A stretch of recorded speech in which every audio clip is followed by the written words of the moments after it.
Even this fly, like I tie flies like this, and I tie the piece of stencil as the tail. Okay. Because it just looks like trash. Like they will eat trash. Like I've seen carp eat trash or like eat old socks or eat whatever. So sometimes I tie flies, and the shittier they look, the better they work. What a world we live in. Here I am as a kid.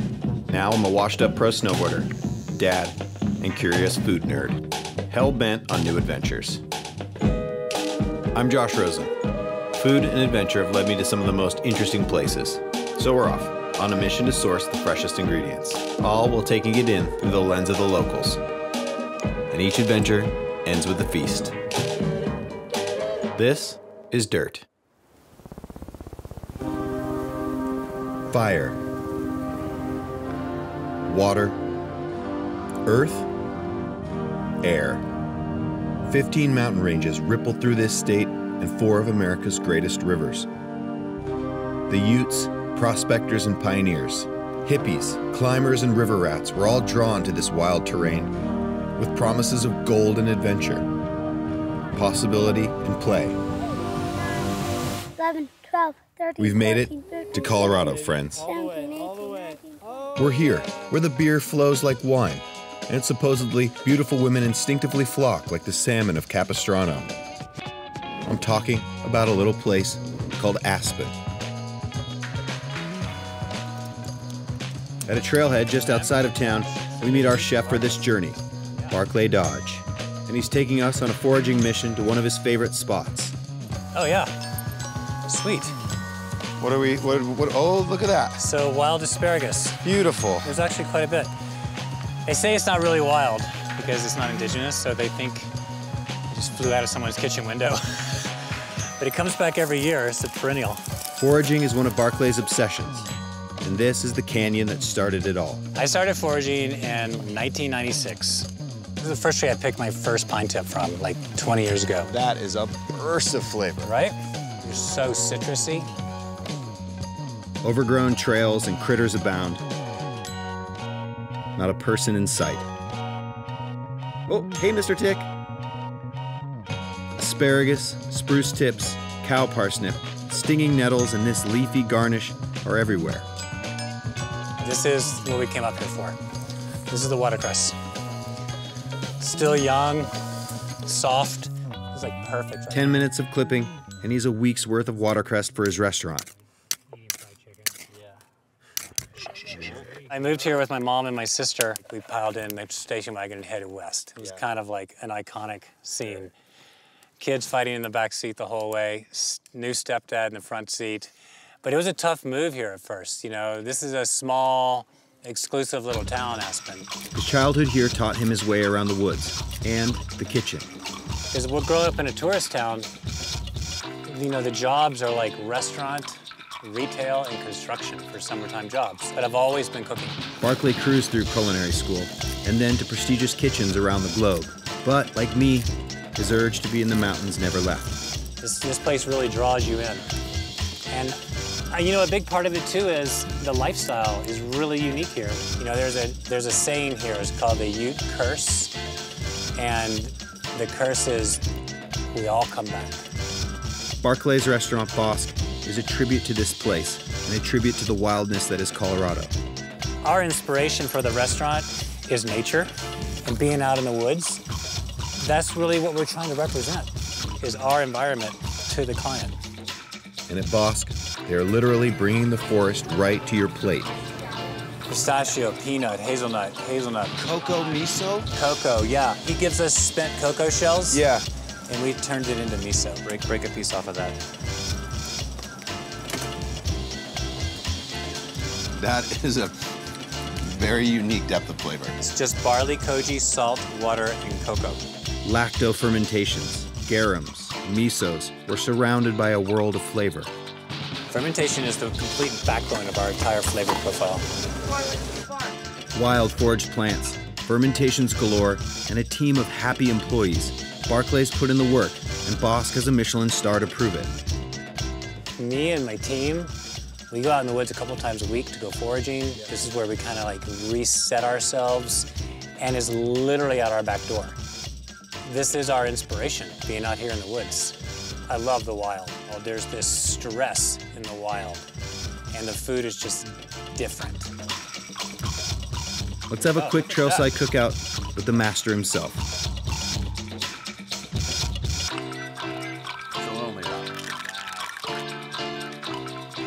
This is Barclays, Colorado. Wild and delicious. Pretty good setup for our Colorado adventure. And mandatory tick check.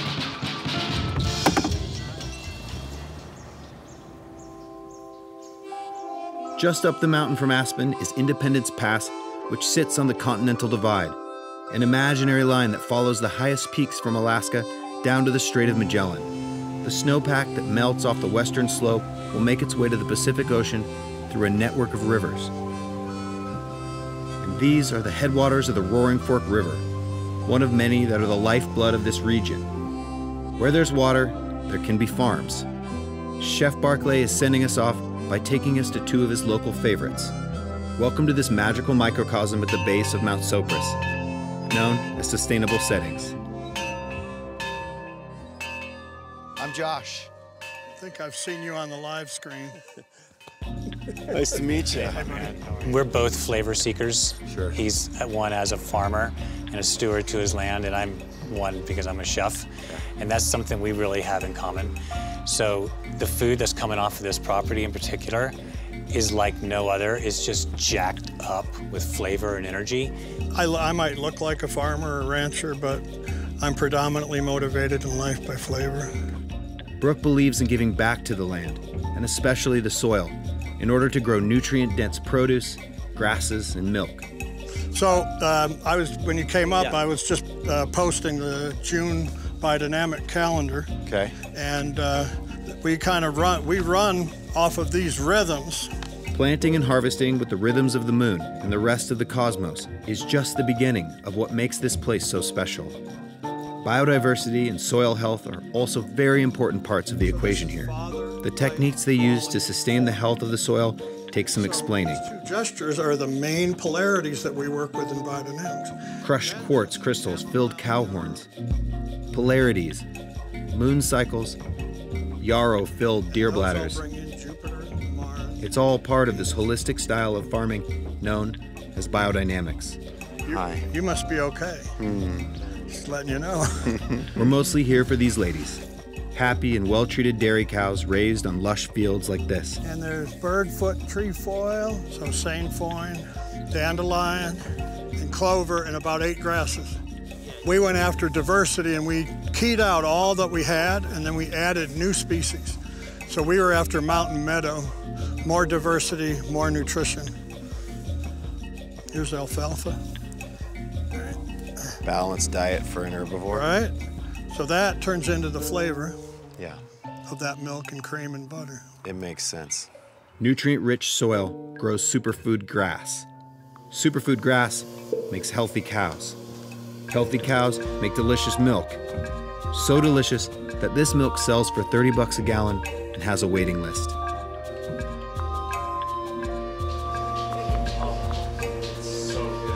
That is like nothing I've ever tasted. The cleanest cream note I've ever experienced. I don't know how to describe it.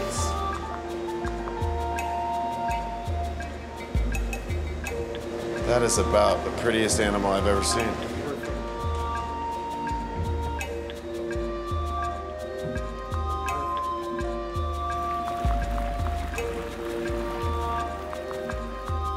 And now for the holy trinity of organic dairy: butter, cream, and buttermilk.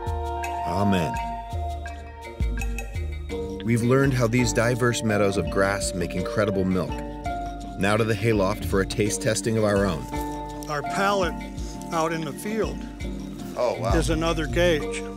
You taste the fresh plant like he's doing, but you can taste the green and the stalk, and there are different sugars and there's different flavors, and you get to train your palate and you can tell how you're doing as far as stewardship. Wow.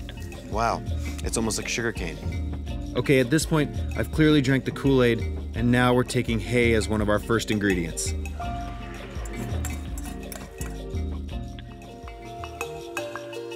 Thanks for breakfast, Rose. Next stop with Barclay is to Wild Mountain Seeds. Nice to meet you. Nice to meet you, man. Casey. Good to see you, man. Here, Casey Piscura grows hardy, colorful, nutrient-rich produce to sell at the local farmers market. But he takes the process one step further. To me, it was like, well, it only makes sense. If I'm gonna grow vegetables, why wouldn't I grow seed? That's where it all comes from. The practice of seed breeding is a dying craft. Believe it or not, Casey's basement is home to one of the country's most diverse seed banks. His mission is to keep resilient plant strains alive and develop new varieties with even more flavor and vigor. But the process is quite tedious. We taste test these 2,000 stored carrots just by cutting the tip off. And then you gotta, it's like drinking wine. You gotta like spit it out and like get the flavor, and then you gotta. The absolute best tasting carrots get selected, and the seeds get planted next year for more rigorous taste testing. Every year, stepping our way towards a more nutritious, delicious, longer storing carrot. This is like why you do this. Yeah, right? Casey uses the harsh, high alpine climate to his advantage. If seeds can grow here, they can potentially grow anywhere. A proving ground for growing resilient vegetables. Adam, film people, they're awesome. This is the Cosmic Mountain Sunset. So this seed, I guess, has got 8 years in the making. We have a whole line, the Cosmic line, and it's like they're wild looking like that. Developing these new varieties is a true labor of love. Now we're off with some fresh, high elevation carrots and a greater appreciation for the stewards of the seed. Thank you for the farm tours, Barclay. See you on the other side of this adventure. A few quick stops around Carbondale before we hit the road.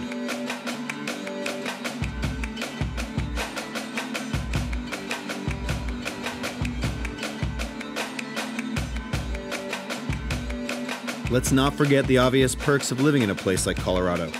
You work hard and you play hard. Like Adam Miller, who founded Revel Bikes in Carbondale. This trail system is only a few years old. It used to be an old coal mine that was kind of, you didn't want to go here, and they bought it and cleaned it all up and put in all these amazing trails, and now we get to come here and ride after work.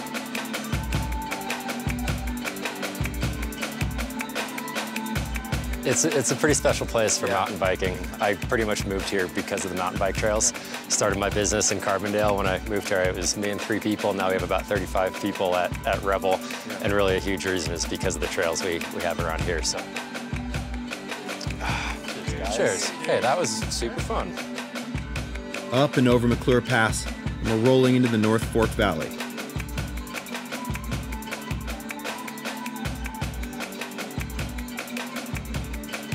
Quick pit stop for some on-the-go bacon avocado tacos. Dirt style, crafty at its finest. Heard there's gold in these cricks. Not today. As we move south, apple, cherry, and peach trees hug the roadside. Here in the North Fork Valley, desert mesas warm up the region during the day. Then cold air sinks down from the mountains at night. High elevation means high UV, all great growing conditions. And right in the middle of this banana belt sits the quiet yet colorful little town of Paonia, once considered the Champagne region for pot. Young growers came for the green rush, but stayed for the community. This place is quite chill. Let's meet one of the locals. Good to see you. Josh. Yeah, Brant, nice to meet you. Yeah, wandering through town, there's a food scene here. There's something happening here. So there's a number of charms to Paonia. I think partly is it's just a quiet, tucked around town, small community, but that it's so built around food, and you can buy produce from your neighbor, and you can buy a sheep from your neighbor or a cow from your neighbor, and it's all sort of right here, packed into this little valley. Got it. So it's like it's a mountain enthusiast agriculture community. Totally, a lot of boaters, a lot of climbers, and then a lot of geek agriculturalists for sure. Brant is a biologist turned self-taught winemaker, definitely a geek agriculturalist. He grew up on a huge crawfish farm in Louisiana and has done some of the dirtiest jobs in conventional ag. Now he's flipped the script a bit and created a farm and winery dedicated to responsible land management run by a small crew of radical people. This is Aquila Cellars. We're missing the harvest this time around, but just so you get an idea, these guys are a small-scale natural wine operation, hand-crushed, wild yeast fermentations, and a lot of experimentation. Aquila Cellars makes real living wine. From learning about natural wine, I just became fascinated that you can take one ingredient, ferment it, and get all these different flavors. When you make it and it comes out, you're like, how is something this tropical from a place that's so temperate? Totally. And you're tasting oranges and tangerines and guava fruit, and it's just kind of a mind-blowing, fascinating. So your opportunity to create dynamic flavors and tastes is sort of endless, right? Yeah. I mean, and you're not in control, and that's the other fascinating part with the natural winemaking is that when you do these native yeast ferments, you're sort of you're kind of stepping out of the way and seeing where the wine goes, especially the first time you work with it. And then you're just left, for the most part, with just amazing, magical surprises.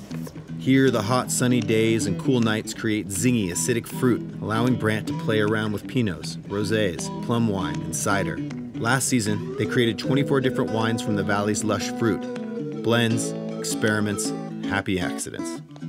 Barnyard for days. Okay, back to work. To harvest a few more goodies growing around the orchard. And then the main thing we're trying to find here in the peaches is a problematic issue called gamosis, caused by cytospora fungus. Okay. But it produces these massive chunks of sap. Does that look like nature's gummy bears? All right, we'll take a handful of chewy peach sap and a few other wild herbs. Oh, and a few bottles of white. Thank you. When the rivers are raging like this, Brant and the community take full advantage. These are powder days for river rats. There's no racing. Brant started out as a river guide when he first moved to Colorado, so we're in good hands. And his buddy Daniel is our guide today. Hey, Daniel. With higher than usual temperatures this week, the snow is melting extra fast. In 2 weeks, there will be barely enough water to paddle this section of river. Make hay while the sun shines.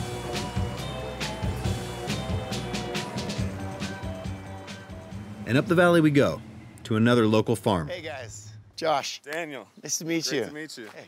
Absolutely gorgeous.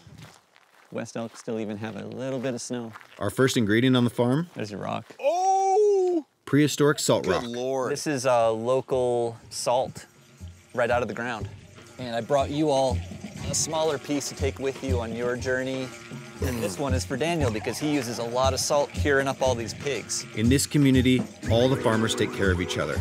The pigs here are quite happy little guys, raised on fresh grasses and fallen fruit and nuts from the orchards. Pigs are just one part of the whole farming ecosystem that has been created here. And now the meats are cured with 100-million-year-old salt rocks dug up from a nearby quarry. This is about as humane as a pig farm can get.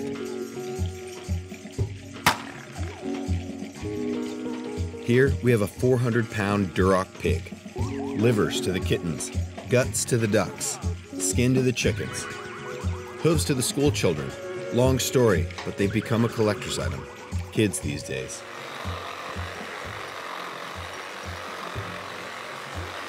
This hog will provide about 300 pounds of meat. Most of the hog is broken down for barbecue, like ribs and chops and backstrap. But Daniel cures some of the best meats in the valley, and that's why we're here today, to learn how to make one of these fine cuts. We'll call it prosciutto di Paonia. That is incredible. Just one more slice. Oh, there's the piece we're after, the whole hind leg, the ham, if you will. Daniel trims the fat evenly. Now the salt. We got plenty of that. So what we're trying to do here is just slow down the inevitable of decay. And so this is not unlike wine and cheese and bread even. This is a controlled decay. Weight is then added to press down on the meat and squeeze out any water for the next 2 weeks. Is this where Frodo is? This is where the magic happens, sir.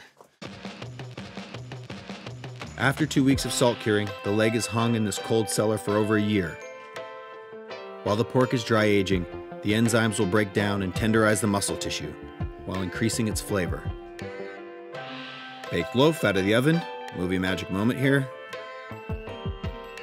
All this deliciousness is made for the local community, but we're going to grab some for our guy Barclay. From soil and seed to experimental vintages and dry-aged meats, these high alpine farmers operate on a different scale of time, providing for the now, but more importantly, preserving and evolving their craft to carry on for the future. Gosh, these hardworking hippies are running this place, and damn are they good hosts.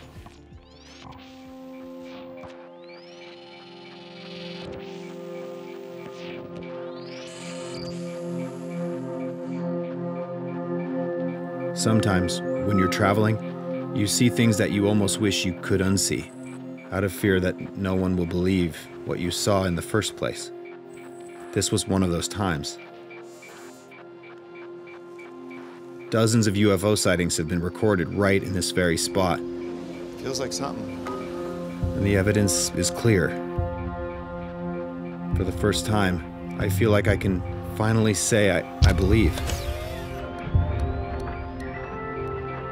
Whatever's out there, and I can say from this experience that there are certainly forces in this valley that are much, much more powerful than we know.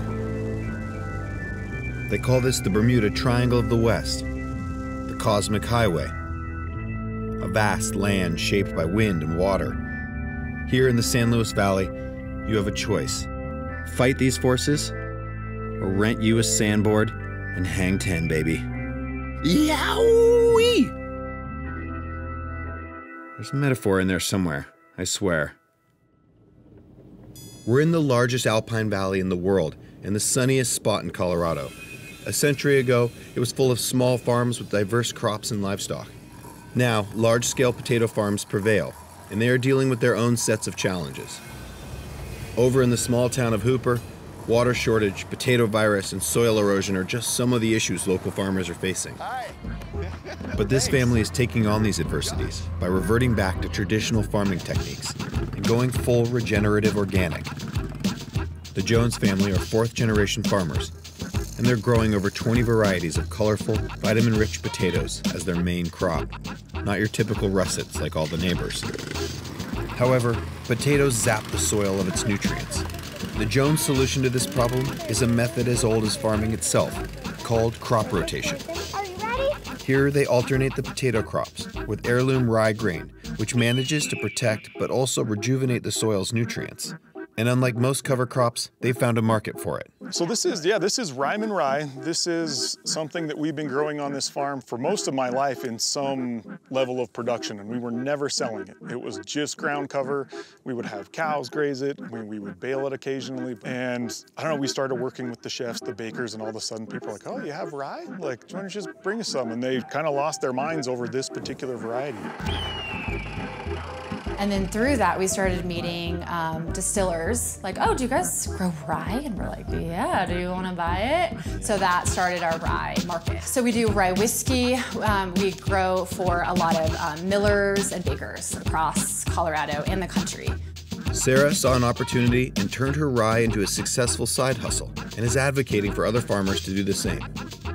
Making a living as an organic farmer is not easy, but for the Joneses, the health of the local ecosystem and supporting the community is their priority. So these are Michael's famous rye and Sonora chocolate chip cookies. One of Sarah's sales tricks, one of the oldest in the book. This is one of the best chocolate chip cookies I've ever tasted, and I've had a few. Sorry, I should apologize to my sister-in-law, Colleen Rosen. Working to shift the farming paradigm one crop circle at a time. Peace out, Hooper. Stay weird.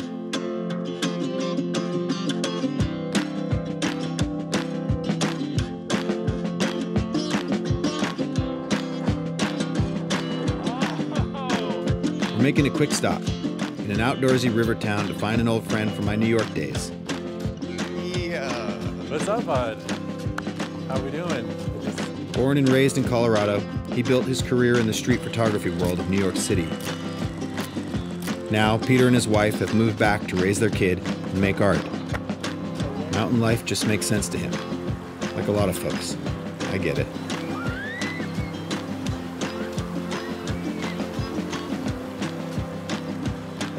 Quick reminder that these conditions are suboptimal for river surfing, but I'm obviously a professional. helmet would have been a good choice. This should be a general shit show. I have found a sport that I'm terrible at.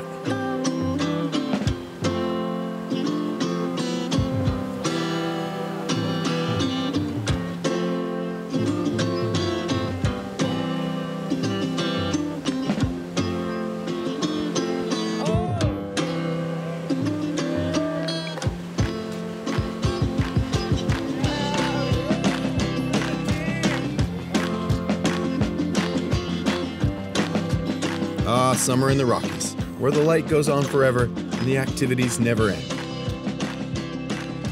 We cruised from the valley up the eastern slope of Independence Pass. A wildfire burns on the shore of Twin Lakes, thinning the forest for new growth. And late season snow still clinging to the high elevations, a reminder that the snowpack not only feeds farms, but also the endless activities that attract people to this state. Sandboarding at sunrise, quick skate session, pathetic river surfing attempts, and now snowboarding at sunset with an old friend and his dog at 12,000 feet. That's gotta be some sort of record, right? Beat that, Laird Hamilton. I think I found the Harry to my Lloyd. We're heading to where the high plains of the Midwest meet the foothills of the Great Rocky Mountains. In 1858, prospectors struck gold here. Now, breweries, foodies, aerospace, and yes, tech. And let's not forget the Rocky Mountains at your doorstep. Welcome to Denver. Now, take your eyes off the mesmerizing river of cars and notice the actual river of water that this town was built around. But the price of a boomtown? Polluted waterways. But that doesn't stop this guy from fishing them. Meet Elon Stribling, a local Denver boy, comedian, teacher, and fly fisherman, who's become fond of this invasive gutter dweller, the carp, aka trash fish or rubber lips. Like I've seen carp eat trash or eat old socks or eat whatever. So sometimes I tie flies and the shittier they look, the better they work because it just looks like garbage. And I even fished in downtown LA. Yeah. And there was a fly and he just put a little bit smaller than this, but a little small piece of chenille. Yeah. And he just says there's so many grubs on all the trash that the carp will go to the trash and eat the grubs off the trash. So which is what that kind of looks like. So you're attracting them to the idea of trash. Yes. It's nice out here in Elon's own private Idaho. Just left of the underpass and across from the Broncos Stadium.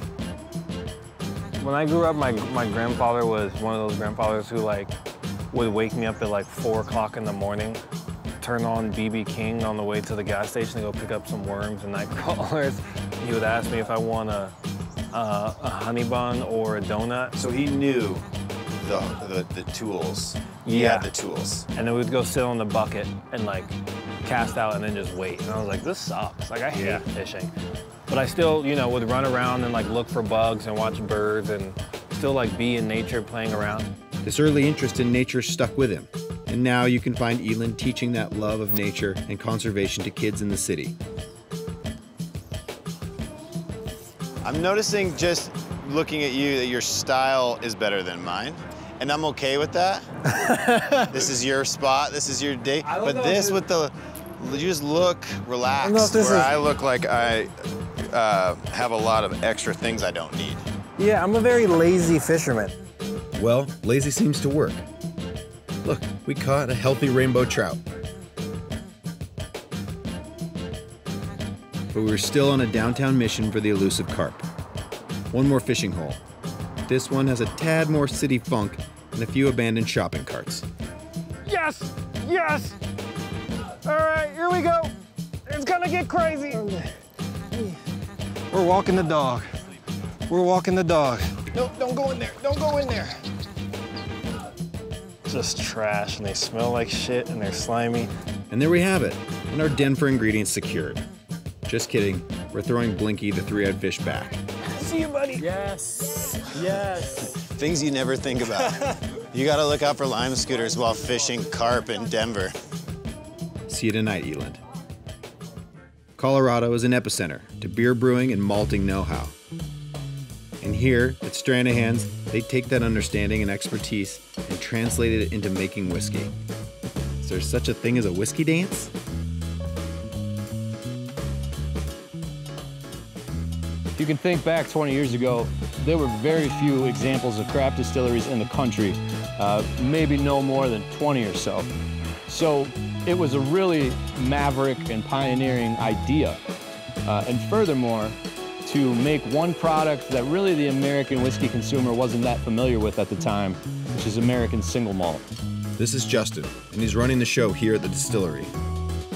American single malt means 100% malted barley, mashed and distilled right here in this building, locally grown and malted at that. No corn or rye or wheat like typical whiskey. We brew a beer first, and we take that product, distill it, create that whiskey distillate, and turn that over to the barrel and let it age for a while. Aged for a minimum of 4 years in new American oak barrels. So this is one of our aging warehouses. You'll see in here we're all palletized. And one thing that's really fun is as you look around, you'll see different ages, right? There's a 2013, 2019, 2014. The best part of being a whiskey maker is you know the confluence of Mother Nature and Father Time and art and science that goes into doing this at the highest level. And when you see all of that come together maybe 8, 10, 12 years down the road, it's a very, very special feeling. It's a very rewarding feeling. And you know that when you do it to the very best of your ability, you improve somebody's moment, right? You improve somebody's day, and maybe by extrapolation, you kind of make the world a little bit better for a second. And I think that's a really powerful, beautiful thing. Thanks for the whiskey, Stranahan's. And now we're back with Elin to wrap up the day with some food and comedy. Denver, you've been good to us. The cookies. Seriously, one of the best. When they're fresh, when they're hot, yeah, genuinely one of the best cookies. This looks like one of those beautiful machines. So it's just like everything that I want to do, like Denver's the perfect place. Like, to me, if I was talking to young Elin, I'd be like, hey, if you want to be a stand-up comedian, fly fishing guide, teacher, nature nerd, cookie aficionado, Denver's like the only place. You're home. And Elin's not lying. With some of the best access to the outdoors, a craft beverage industry to brag about, and truly funny comedy shows taking place most nights of the year. Denver, you're hard to beat.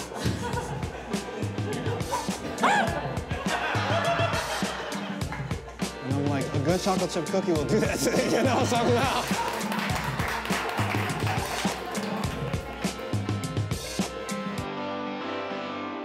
Still no sodded streets, but we're back in Aspen for the final feast. Hey, man. Good to see you again. Good to see you. So psyched for this.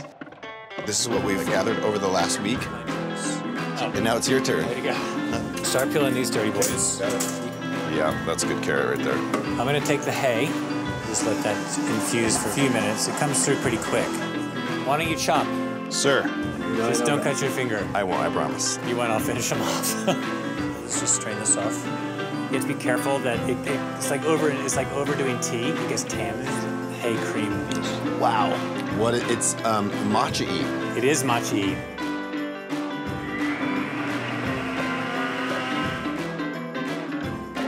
I love the restaurant business. Yeah. The drama, the pressure, and it's so intense.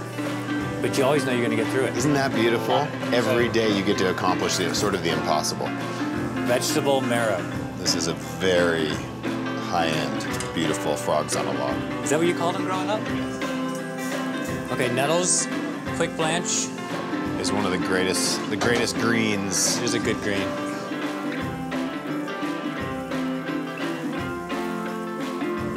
Let's see what happens here. I think we should add a little bit of this citrus of the dandelion. Well, that's really good. I mean, that's the beauty of cooking. This high elevation. On our wild road trip through Colorado, we gathered creamy dairy, hearty greens, natural wine, and fresh grains. We met with caretakers of soil, keepers of seed, orchardists, butchers, and crop tenders. Stewards of the land who contend with the mountain weather to grow, create, and harvest. I mean, this is so old school what we're doing right now. This like roulade technique. Right. But it's fun. Barclay credits the environmental stressors of Colorado for the unique taste of the ingredients here. The wild plants from the forest, and the hearty produce sourced from the local farms. Look at that. As a chef, Barclay transforms the taste of ingredients into flavor. Each dish plays on your senses to take you somewhere. A canyon, mountain, a valley that exists in Barclays, Colorado. There's a bite. Thank you, sir. And this speck is just divine. Bro, that's so good. I mean, it all just comes to head on the plate. Yeah. The whole trip. Thank you.